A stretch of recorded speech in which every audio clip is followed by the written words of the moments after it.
ఓం శ్రీ గురుభ్యో నమ. హరి ఓం. అందరికీ నమస్కారం.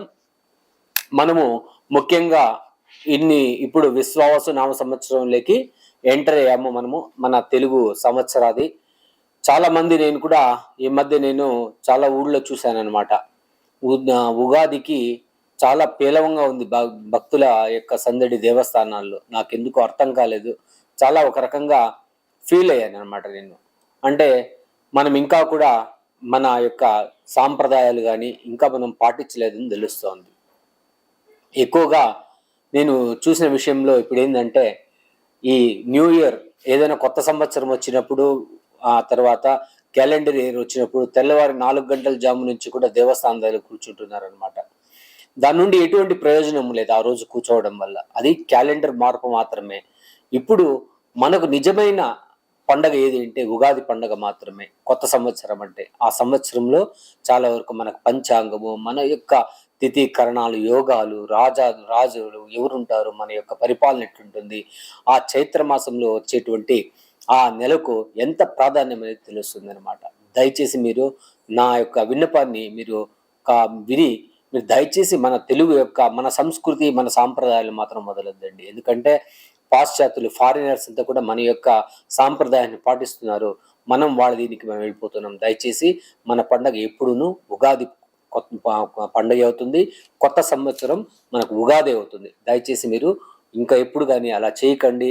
ఆ దేవస్థానాల్లో కళకళ ఉండాలి. ఆ రోజు ఈశ్వరుని ఆరాధన చేయడం, కులదేవతను ఆరాధన చేయడం, మీ పెద్దవారికి పూజలు చేయడం, ఎవరైనా చనిపోయాడు వాళ్ళ కులాచారాలను బట్టి చేయడం చాలా మంచిదనమాట.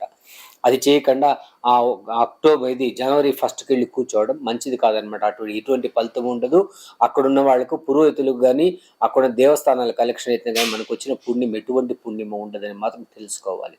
అందుకని ఇప్పుడు మనము తెలుసుకోబోతున్నది ఏంటంటే, ప్రతి సంవత్సరం కూడా గురువు ఒక రాశి నుండి ఇంకో రాశికి మారుతూ ఉంటాడనమాట. అంటే 365 రోజులకు ఒకసారి మారతాడనమాట.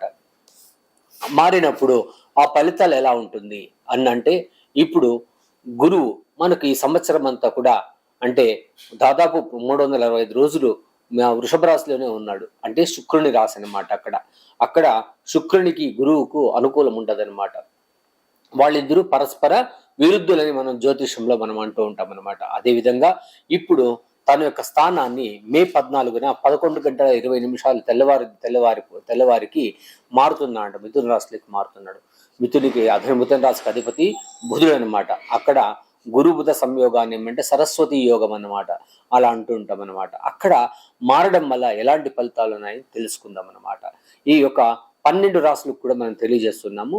అందులో మొదటిది మేషరాశి. మేషరాశి వారికి ద్వితీయ స్థానం నుండి తృతీయ స్థానంలోకి వెళ్తున్నాడు అనమాట. తృతీయ స్థానంలోకి వెళ్ళినప్పుడు ఎటువంటి పరిస్థితులు వస్తుంది అని చూడాలన్నమాట. అప్పుడు మేషరాశి వారికి 3వ స్థానంలో ముఖము, చేతులు, తర్వాత కళ్ళు, ముఖ స్థానాన్ని గురించి వాళ్ళు కొద్దిగా కేర్ఫుల్ గా ఉండాలన్నమాట. గురువు 3వ స్థానంలో ఉండడం అంత మంచిది కాదనమాట. అదేవిధంగా మేము తెలియజేస్తున్నది ఏమంటే, ఈ గురువు యొక్క వీక్షణ ఏ శుభగ్రహాలపైన పడినప్పుడు ఆ యొక్క ఫలితాలను బ్రహ్మాండంగా ఇస్తుంది అనమాట. ఇది అర్థం చేసుకోవాలన్నమాట. ఇది రాశికి సంబంధించింది మాత్రమే చెప్తున్నాము. మీ యొక్క వ్యక్తిగత జాతకాలను మీ యొక్క మంచి జ్యోతిషులకు చూపించి తెలుసుకోవడం చాలా మంచిది. ఆ గురువు యొక్క ఫలితాలు ఎలా ఉంటుందని చాలా రోజులు ఎదురు చూస్తుంటారు అనమాట. గురువు మారడం వల్ల నాకు ఎటువంటి ఫలితాలు వస్తుంది, నాకు ఎటువంటి అనుకూలమైన పరిస్థితులు వస్తుంది. ఎప్పుడూ అంతేగాని గురువు యొక్క వీక్షణ వచ్చినప్పుడు ఈ ప్రతి ఒక్క జాతకునికి కూడా ఆ యొక్క ఫలాలను కంప్లీట్గా దొరుకుతుంది అనమాట. అలాంటి విషయాన్ని మనము తెలుసుకోవాల్సి వస్తుంది అన్నమాట. అప్పుడు మేషరాశి వారికి ఎటువంటి ఫలితాలు ఉన్నాయి.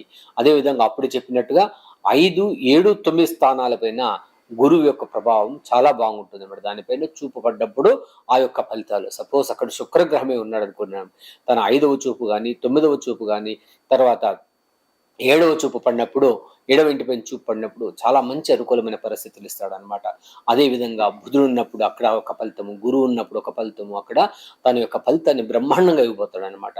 దాని యొక్క ఫలితాలను మన వ్యక్తిగత జాతకాలు తెలుసుకోవాలి. అయినా కూడా కొన్ని మన జన్మ నక్షత్రము, జన్మరాశి నుంచి కూడా కొన్ని ఫలితాలు అయితే ఉంటుంది. దాన్ని కొన్ని అనుభవించాల్సి వస్తుంది అనమాట. నెగిటివ్ ఎప్పుడు జీవితం అంతా ఎప్పుడు ఒకే రకంగా సాఫీగా ఉండదు, ఒడిదుడుకులు ఉంటుంది అనమాట. ఈ గోచార గ్రహాలను మనము గెస్ట్ విజిట్ అంటాం అనమాట. వాళ్ళు గెస్ట్ మన ఇంట్లోకి వచ్చినప్పుడు, కొంత మంచి వాళ్ళు వచ్చినప్పుడు మన మంచి కోరుతారు, చెడు వాళ్ళు వచ్చినప్పుడు మన యొక్క చెడు కోరుతారు. మనం ఉన్న పరిస్థితులు చూసి మనం బాగలేదంటే నవ్వుకుంటూ పోతారు, బాగుంటే అసంతృప్తి పొందుతారు. కొంతమంది మంచి వాళ్ళు వచ్చారండి, మన పరిస్థితి బాగలేదనుకోండి మనకు సహాయం చేస్తారు, మనకు పరిస్థితి చాలా అనుకూలంగా ఉన్నప్పుడు సంతోషించిపోతారనమాట. అట్లాంటివి ఈ శుభ అశుభ గ్రహాలు ఆ యొక్క సంచాలనం ఉంటుందన్నమాట. దీన్ని మనం కొంచెం క్లీన్గా మనము అర్థం చేసుకోవాల్సి వస్తుందన్నమాట. అప్పుడు ఈ మేషరాశి వారికి ఎలాంటి ఫలితాలు ఉన్నాయని ఇప్పుడు చూద్దాం. ఇప్పుడు మేషరాశి వారు అంటే భరణి నక్షత్రం, అశ్విని నక్షత్రం ఇవంతా కూడా మా కృతిక 1వ పాదం కూడా ఈ మేషరాశికి అవుతుంది అనమాట. అప్పుడు వీళ్ళకు ఎలా ఉంటుంది, మనకు 7వ ఇంట్లో ఉన్నప్పుడు చాలా అనుకూలమైన 7వ ఇంట్లో తన చూపు ఉన్నప్పుడు చాలా మంచిది అవుతుంది అనమాట. అదేవిధంగా 7వ ఇల్లు ఉన్నప్పుడు కళత్ర స్థానం అంటామంట, భార్యాభర్తల మధ్య ఏదైనా ఇబ్బందులు ఉంటే కూడా సరిపోతుంది అనమాట, వాళ్ళకి అన్యోన్యత ఉంటుంది. 9వ ఇంటి పైన చూపు ఉన్నప్పుడు వాళ్ళ యొక్క ఎడ్యుకేషన్ బాగుంటుంది. తర్వాత 11వ స్థానంలో ఉన్నప్పుడు, లాభంలో ఉన్నప్పుడు అన్నిటి కూడా లాభం కూడా ఇస్తాడనమాట తన యొక్క చూపు ఉన్నప్పుడు. ఏదైనా పెండింగ్స్ వర్క్స్ ఉంటే కంప్లీట్ అవుతుంది అనమాట వీళ్ళకు. మిమ్మల్ని నెగ్లెక్ట్, ఇంతవరకు ఎవరెవరు నెగ్లెక్ట్ చేశారో వాళ్ళందరూ కూడా మీకు వచ్చి సరెండర్ అవుతున్నారు. అదేవిధంగా మీ బంధువర్గం కూడా ఎవరైనా మిమ్మల్ని దూరం పెట్టుంటే, వాళ్ళ నుండి మీరు దూరం అయి ఉంటే మీకు ఇప్పుడు మంచి అనుకూలమైన సమయము, వాళ్ళందరూ కూడా వచ్చి మీరు కలుసుకుపోతున్నారు. కుటుంబం చాలా కళకళ ఉంటుంది, కుటుంబంలో చాలా హడావిడిగా ఉంటుంది, కుటుంబంలో అన్ని రకాలుగా అనుకూలమైతే ఉంటుందన్నమాట.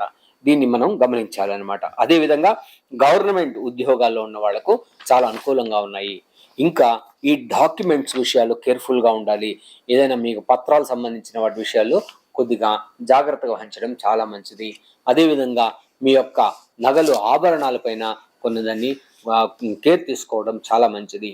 అదేవిధంగా మీ యొక్క ఏదైనా డిపాజిట్స్ ఇట్లా ఉంటాయి కదా, దానిపైన కూడా చాలా అనుకూలంగా ఉండాలన్నమాట. ఇదే విధంగా డాక్యుమెంట్స్ అన్నాం కదా, డాక్యుమెంట్స్ విషయంలో కూడా చాలా కేర్ఫుల్గా ఉండాలి. అదేవిధంగా కమ్యూనికేషన్ చేసేటప్పుడు మీరు ఏదైనా ఎవరికైనా తెలియజేస్తున్నారంటే ఆ విషయంలో మీరు కొన్ని కమ్యూనికేషన్ ప్రాపర్గా ఉండాలి. ఆ ప్రాపర్గా దాన్ని కరెక్ట్గా దాన్ని చేసుకోవాల్సి వస్తుంది. భార్యాభర్తల మధ్యలో సఖ్యత బాగుంటుంది. అదేవిధంగా పార్ట్నర్షిప్ విషయాల్లో కూడా చాలా అనుకూలంగా ఉంటుంది. అదే సంతానం కూడా అనుకూలంగా ఉంటుంది. ఎవరికైనా పెళ్లి కాని వారు మీ సంతానం ఉంటే పెళ్లి అవకాశం ఉంటుంది. బంధువుల నుండి చాలా అనుకూలం ఉంది, వాళ్ళ నుండి చాలా అనుకూలం. లాభస్థానం పైన చూపు ఉండడం వల్ల అన్నిటిపైన విజయం కలుగుతుంది అనమాట. అక్కడ ఇంకా శుభగ్రహాలు ఉంటే ఇంకా మంచి మీకు ఫలితాలు అయితే ఉంటుందన్నమాట. ఎవరికైనా డైవర్స్ కావాలనుకుంటే కూడా డైవర్స్ అయిపోయే అవకాశం ఉంటుంది. చాలా మంది ఈ డైవర్స్ కోసం వాళ్ళు అప్లై చేసి ఉంటారు. వాళ్ళ సఖ్యత లేని వాళ్ళకు డైవర్స్ కూడా అయ్యే అవకాశం ఉంటుందన్నమాట. వాళ్ళకు ఎవరికైనా 2వ సంతానం కోసం ఎదురు చూస్తుంటే 2వ సంతానం కూడా అనుకూలం అవుతుందని తెలియజేస్తున్నాం అన్నమాట. ఇలా మంచి ఫలితాలు చాలా ఉన్నాయన్నమాట. 3లో గురువు ఉండడం అంత మంచిది కాదని అప్పుడు చెప్పాము. కొద్దిగా ఇబ్బంది పెడుతుంది. మీ పని విషయాల్లో కొద్దిగా ఎక్కువగా ఇబ్బందులు పెట్టే అవకాశం అయితే ఉంటుందన్నమాట. మీరు ఎక్కువగా దీనికి పరిహారాలు కూడా ఉండాలి కదా. మనకు ఇదే బాధలు ఒకటి చెప్పేస్తున్నారు, మళ్ళీ మనకు ఎటువంటి పరిహారాలు కావాలి, మీరు అందరూ ఎదురు చూస్తుంటారనమాట, ఏం పరిహారాలు చేస్తే సరిపోతుందనేసి. ఈ నవగ్రహాల్లో అక్కడ బృహస్పతి గ్రహము, గురుగ్రహం ఉంటుందన్నమాట. ఆ నవగ్రహాల్లో గురుగ్రహాన్ని ఎక్కువగా చేయడం చాలా మంచిది. ఈ మేషరాశి వారు ఎవరైనా సరే ఈ గురుగ్రహాన్ని ఆరాధించడం, అదేవిధంగా ఎవరైనా జీవ సమాధులు, మన సిద్ధులు మునులు జీవ సమాధి అయిన వారు ఎవరైనా అక్కడ మీకు తెలిసిన దగ్గర ప్రాంతాల్లో కానీ దూర తమిళనాడు ఇటువంటి కొన్ని ప్రాంతాల్లో మీ దగ్గర ప్రాంతాల్లో ఎక్కడైనా ఉంటే కూడా అక్కడికి వెళ్ళి మీరు దర్శనం చేయడం వల్ల చాలా అనుకూలంగా ఉంది. మీరు ఇంకా ఎక్కువగా ఆరాధించాల్సిన దైవం ఎవరో తెలుసా? తిరుచెందూరు మురుగుణ్ణి, సుబ్రహ్మణ్య స్వామిని ఆరాధించాలి. ఆరాధించడం వల్ల మీకు చాలా అనుకూలమవుతుందన్నమాట. అదేవిధంగా మీరు గురు స్తోత్రాలు, గురు పారాయణాలు, గురువుని ఎక్కువ ఆరాధించడం వల్ల మీకు అన్ని రకాలుగా శుభం కలుగుతుంది. దేనికి భయపడాల్సిన పర్లేదు. 3లో గురువు ఉండడం వల్ల దాన్ని సరి చేసుకోవడానికి ఇటువంటి పరిహారాలు చాలా ఉన్నాయి. మీరు మీ వ్యక్తిగత జాతకాన్ని కూడా తెలుసుకోవడం చాలా మంచిది. ఎవరైనా జ్యోతిష్యం నేర్చుకోవాలనుకుంటే మేము జ్యోతిష పాఠాలు నేర్పుతున్నాము. 1వ బ్యాచ్ జరుగుతుంది. ఇంకా ఎవరైనా జాయిన్ అనుకున్న వాళ్ళు జాయిన్ అవ్వచ్చు. దీనికి తగినంత రుసుము ఉంటుంది. ఎవరైనా మీ వ్యక్తిగత జాతకం కూడా తెలుసుకోవాలనుకుంటే మా ఫోన్ నెంబర్లో కాంటాక్ట్ చేయొచ్చు. అపాయింట్మెంట్ తీసుకోవాల్సి వస్తుంది.